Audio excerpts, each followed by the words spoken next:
Hello everyone, it's a Wednesday, which can mean only one thing. Time for a Tuesday checklist. Calendar queries aside, welcome to the show where we sit and talk all about our video game experiences and just have a lovely time. Or we usually do at least, but today we're discussing the most despicable things we have ever done in video games. Prepare for some ghastly revelations. And of course, who better to start us off than Rob?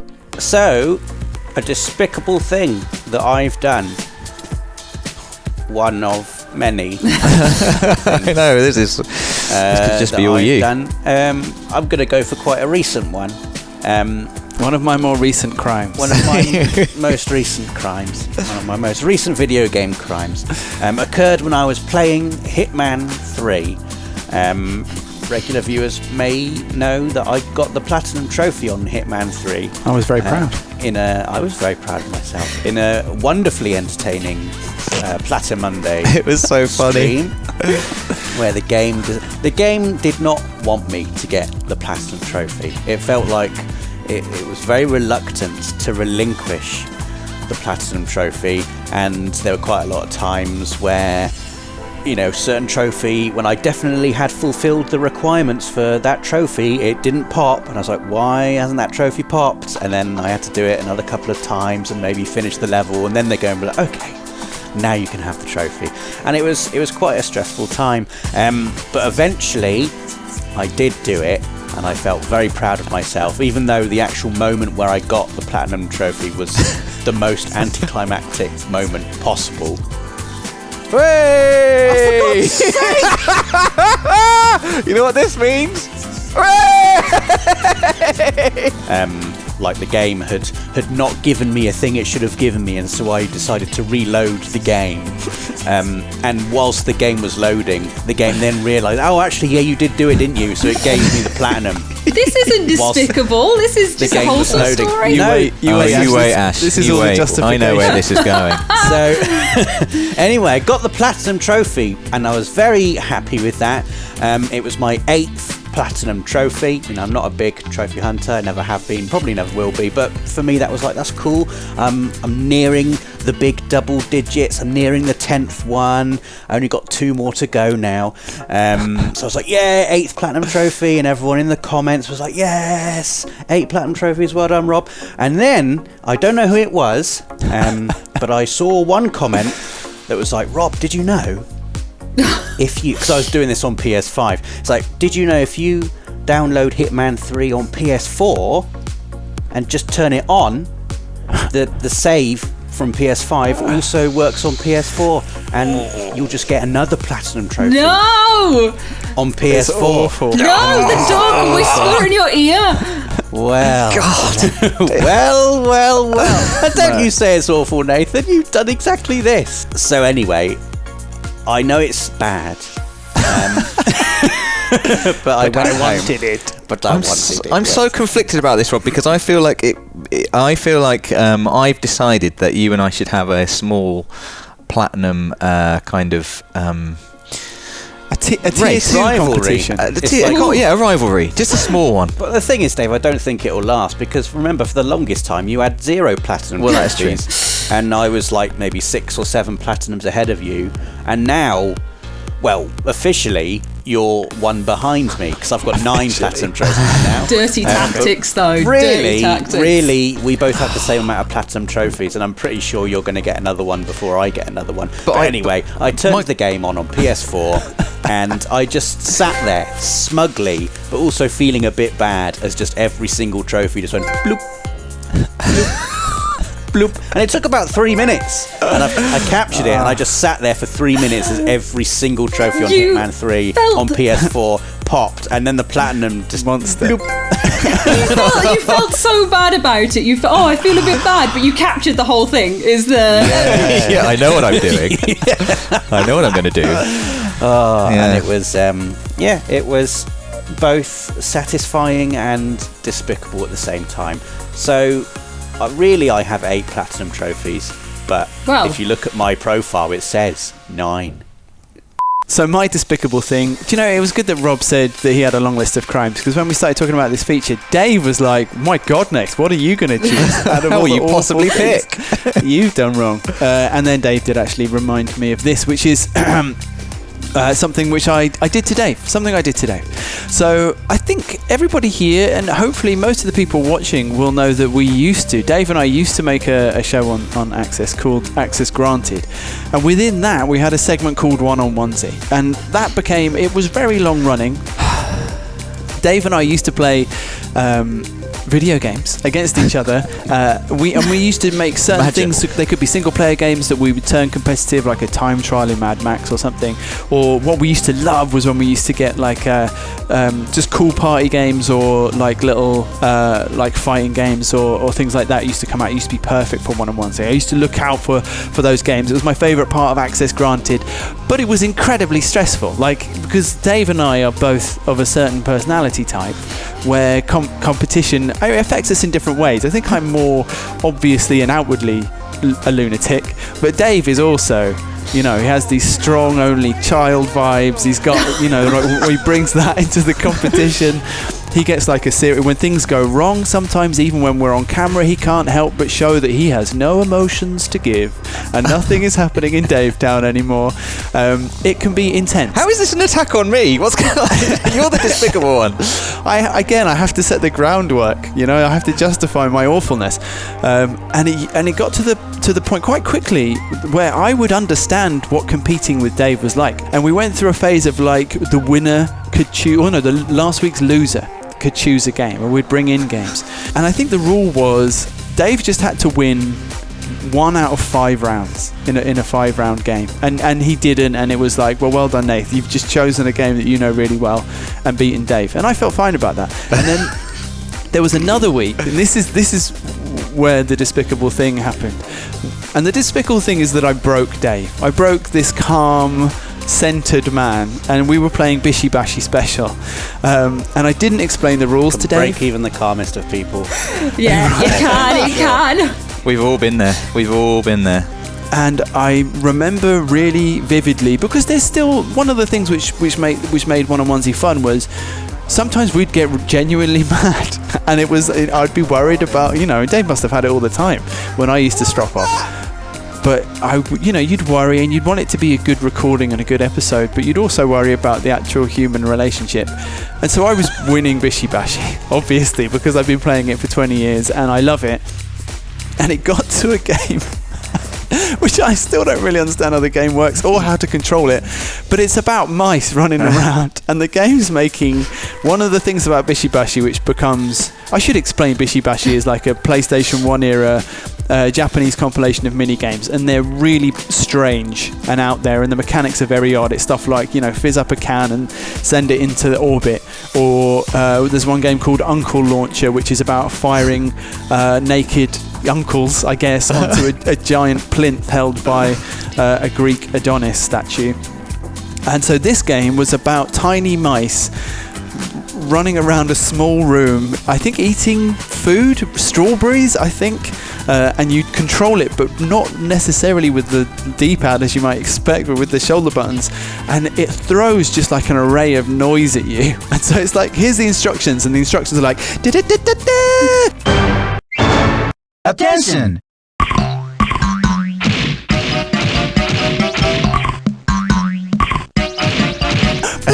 and it's like lights and music, and you're like, wait, what are the instructions? What's going on? David didn't get any of it. The mouse strawberry game starts, and the music is like going all over, and there's just squeaking and crunching. Inexplicably, there's just loads of crunching noise. Chomp, chomp, chomp, chomp. And like my score's just going up and up and up. And finally, Dave just screamed, "Ah!" and stopped playing the game. And I think that's probably one of the worst I've ever. If you freeze frame it, it'll be like Ralph Wiggum. You can see the moment I know I've gone too far in one scene. The instructions can just honestly do one. Just like, here's a picture of a controller, and look all the buttons. Look all the buttons it's got. Now play the game. It's ridiculous. Well, let's see it again, and we'll see if it's funny. I think it's probably still going to be funny. Ah! It is still funny. Not for me. So my most despicable thing in gaming was an accident. It was a pure accident. I want to preface all of this with, it was an accident. I was a naive child and I didn't understand what I was doing. Whoa, let's stop right there. Hello everyone, it's me, Nath, and we've never done this before, but accident or not, Ash's story is genuinely too despicable for the channel, which is amazing, even in a video about our most despicable moments. Just look at our reactions. I can't believe it. Dave's head is in his hands, and Rob just thinks it's funny. So I'm afraid, for the greater good, we have to bury this story in concrete, and all of us agree to just never mention it ever again. Okay? Oh my god. Okay, then it falls to me to bring up the rear, as it were, and it's an old classic for people who may have been following the channel for a while. And actually, it's not just I who was despicable in this story.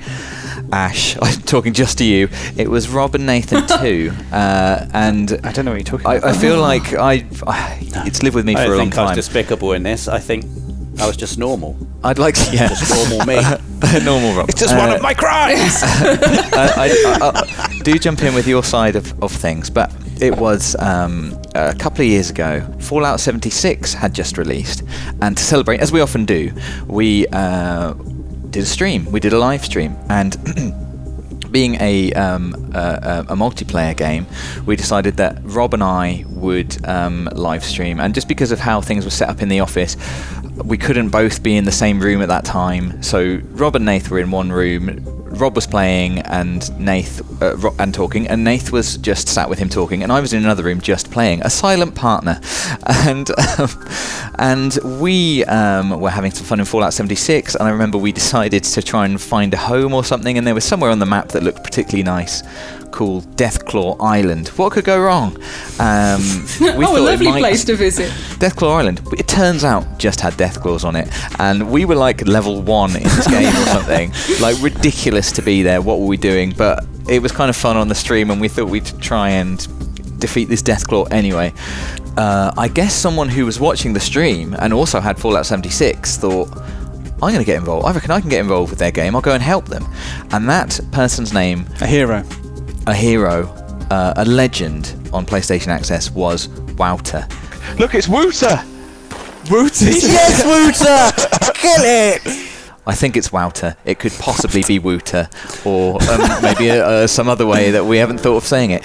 Wouter. Wouter came and was nothing but obliging and friendly, dropped resources, as I recall. This name. Got on board. Hallowed be thy name. He turns up in streams now, Ash. People will say, remember Wouter. Yeah. And you're about to find out why. I'm stressed, like my blood's Wouter. rising from thinking, what have you done to Wouter? We decided to betray Wouter, and we did this. We did this by communicating, like, we had to do it surreptitiously because Wouter was watching the stream, and Nath and Rob couldn't, everything they said was being broadcast, so they couldn't say anything about it. They couldn't communicate to me verbally. So Nath was writing on a pad and showing it to Rob, and Rob was like nodding or whatever. And I think you can see this on camera. You can see them looking down occasionally and just like pointing at something, and Rob's like nodding. And then maybe Nath like holds it The up. actual pad is in the office. No! Is it? I found it the other day. Burn it, Rob, burn it! It's like, I saw the messages that we'd written, and I remembered. Can you remember what the message says? Yeah, Nathan says, shall we kill him? And then I've written Straightforward. underneath, I've written all in caps, we will kill him. Why would you write this? Why would you write "we will kill him" rather than just yes or like? Why not just yes? Why? Oh God! And we were going across the map. We were kind of aimless. We had like, I could see that the stream was coming to an end. I was like, "What time is it?" It's like 5 minutes left. We were just walking somewhere, time to kill. And suddenly I could hear like Nathan and Rob, like the way they were speaking. It was kind of like coded message to me. Everything was said in a way that I was like, I know what this means. Ha ha ha. Guys, do a murder. Come on, quick. Just do the murder. Rob's been dying to do a murder. For God's sake! Oh no, Rob. This is the wasteland. This is what happens in the wasteland. And it got to the point, and I feel like maybe you even said, because there's a slight delay, I can't recall exactly, but I feel like maybe you said like, let's get him or something. It was just like now, and we turned Let's on Wouter. get him. We turned on Wouter, and he tried. It's got to go. Quick, He's put his Dave. gun up. Do the murder, God, Dave. it's happened. Oh! Oh no! You know, he tried momentarily, but he was outnumbered and outgunned, and I I think he was probably horrified that the people that he looked up to and enjoyed the content of had turned on him. Had decided to murder him on top of a hill. Wouter should have known better. I mean, yeah, maybe he was like, this is great, this is exactly what I wanted to happen. I think I landed the killing blow, but worst of all, I feel bad about this. In a kind of game, a persistent sort of game, I ran and I looted his corpse. I picked up everything. I picked up the lot, That's everything the thing, he once had. you do that, it's gone. You can't get it back. All his money, all his weapons, all his resources. Then Rob turned on me, and I swiftly killed Rob. By the way, I would like to make, and then I There's stole a message Rob's on that stuff as pad which is like, now let's kill Dave. I killed Rob, and the stream ended. But I want you to know that I felt too despicable, and so I added Wouter as a friend after the stream, and I messaged them on PlayStation and said, I'm really sorry, and would you like to meet me in the game now? And we met, and I gave them all their stuff back. I gave them all their stuff back, and I gave them all of Rob's stuff and all of my stuff. And Wouter and I are still friends on PSN to this day. Still PlayStation That's friends. a happy ending, isn't it? Is happy it? ending. Is it? Here are all your corpse's belongings. Sorry we killed you for entertainment. It's fine. Here are all your It's bits fine. and pieces. Definitely That's a fine. happy ending. Yeah, I'm the like the people Darth were Vader of entertained. this story. I come good at the end. You were right. Tell Wouter. Tell Wouter you were right. Excellent. I don't even think mine was that bad. Anyway, those were our most despicable moments in video games. What's the most despicable thing you have ever done in a video game? Let us know in the comments section below. This has been PlayStation Access. Don't forget to subscribe for more PlayStation goodness, and we'll see you again very soon. PlayStation